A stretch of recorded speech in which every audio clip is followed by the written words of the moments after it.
Assalamualaikum warahmatullahi wabarakatuh.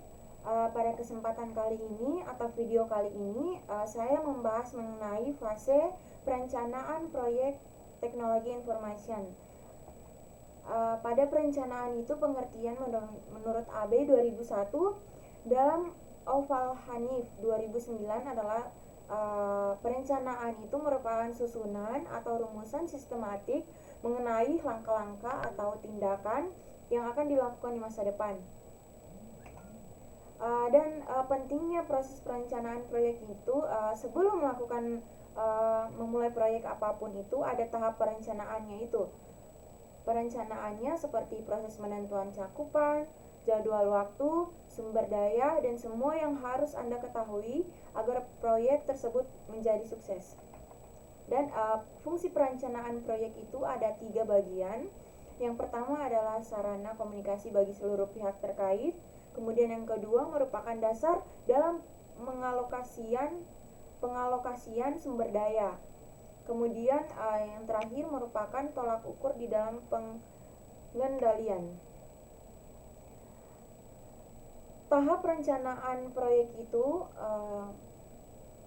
ada 6. Yang pertama urutan kerja, kemudian ada jadwal kegiatan, ramalan performansi penyelesaian proyek, penetapan tujuan, kemudian rancangan organisasi proyek, dan perencanaan anggaran dan sumber daya.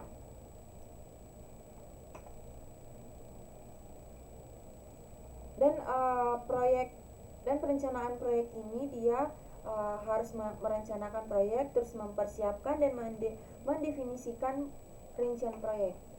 Dan pada perencanaan proyek itu ada 4 bagian dalam merencanakan proyek agar dapat berjalan dengan baik, yaitu perencanaan secara strategi, terus mengidentifikasi subsistem pada proyek, kemudian menetapkan kendala proyek dan menetapkan prioritas proyek.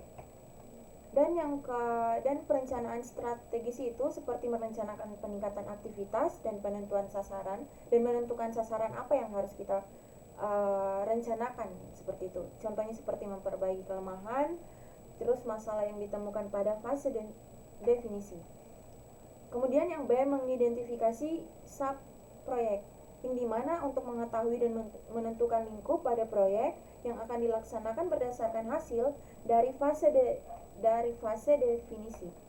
Kemudian yang ketiga, menetapkan kendala proyek, atau dia memperkirakan apa yang akan menjadi kendala, seperti batasan dana yang diperkenankan, kemudian batasan waktu penyelesaian, umur ekonomis proyek yang dibangun, kemudian struktur organisasi, peraturan perusahaan. D, menetapkan prioritas proyek. Menetapkan prioritas proyek itu seperti kriteria rasional, yang dimana kriteria rasional ini seperti meningkatkan keuntungan, menghemat biaya, meningkatkan kelangsungan hidup sistem, berkaitan hubungan dengan sub sistem lain, dan kebutuhan yang sangat mendesak.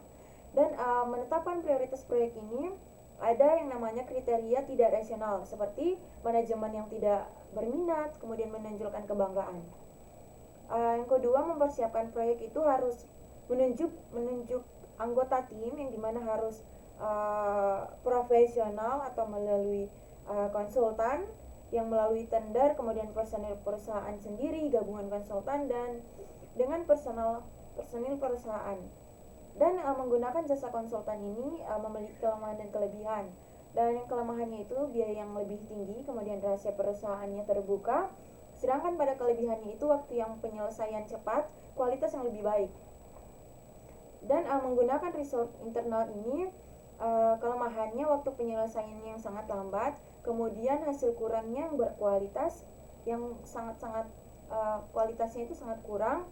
Kemudian kelebihannya itu biaya yang lebih murah dan rahasia perusahaannya terjamin.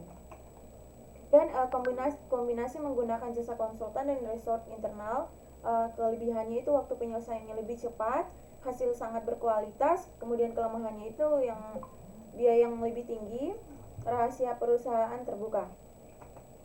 Dan mengumumkan proyek ini, alasan pengembangan, apa saja sasarannya, terus dampak keuntungan pada pegawai. mendefinisikan bagian-bagian proyek yang akan dikembangkan seperti melakukan studi kelayakan atau memahami lingkungan proyek yang akan dibangun, kemudian menentukan kebutuhan proyek yang akan dibangun, terus menilai kelayakan proyek itu harus kelayakan tekniknya, kemudian hukum, operasi, jadwal, dan juga ekonomi. Dan kelayakan pada teknik ini kuncinya apakah teknologi ini nantinya dapat diterapkan pada sistem yang baru. Dan hal-hal yang akan dipertimbangkan itu seperti ketersediaannya alat dan teknologi di pasar, kemudian ketersediaan tenaga ahli yang mengoperasikannya, dan kemudian kelayakan hukum ini hal-hal yang harus dipertimbangkan itu seperti prosedur apa yang digunakan pada sistem, kemudian teknologi jaringan yang ingin digunakan. Dan kelayakan pada operasi ini hal-hal yang harus dipertimbangkan seperti kemampuan personil, kemampuan operasional sistem, kemampuan pengendalian, efisiensi dari sistem. Kemudian ada kelayakan jadwal. Nah, kelayakan jadwal ini dia kata kuncinya dapat ke sistem nantinya dikembangkan sesuai waktu yang telah ditetapkan. Dan hal-hal yang harus dipikirkan kembali, yang harus dipertimbangkan kembali itu seperti memanfaatkan waktu yang dengan efisien, kemudian perhitungan pembuatan jadwal harus sesuai dengan kemampuan sumber daya manusia, kemudian alat yang harus digunakan itu seperti program evaluation dan review teknik, Gantt, Microsoft Project, Work Breakdown struktur atau WBS, terus matriks, tanggung jawab, dan jaringan kerja. Kelayakan ekonomi itu yang harus dipikirkan kembali, yang harus dipertimbangkan kembali itu mengenai dana yang harus diperlukan berapa, kemudian manfaat yang diperoleh harus dibandingkan dengan biaya pengembangan. Dan peralatan dan teknik dalam perencanaan manajemen itu ada PERT chart, yang dimana PERT chart ini dia model jaringan yang grafis yang menggambarkan tugas-tugas proyek dan hubungan antara tugas-tugas tersebut. Nah, kemudian pada Gantt chart ini dia adalah bagian batang horizontal sederhana yang menggambarkan tugas-tugas proyek berdasarkan kalender. Nah, tiap batang diberi nama dengan mewakili setiap tugas proyek, kemudian tugas-tugas tersebut didaftar secara vertikal pada kolom kiri, dan pusat horizontal itu garis waktu kalender. Dan seperti ini contohnya PERT chart. Ini dia Gantt chart yang sama seperti kalender, contoh kalender. Nah, dan ini Microsoft Project-nya. Oke. Nah, ini contoh WBS nya tadi. Dia semacam struktur begitu. Struktur terus dibagi-bagi. Dan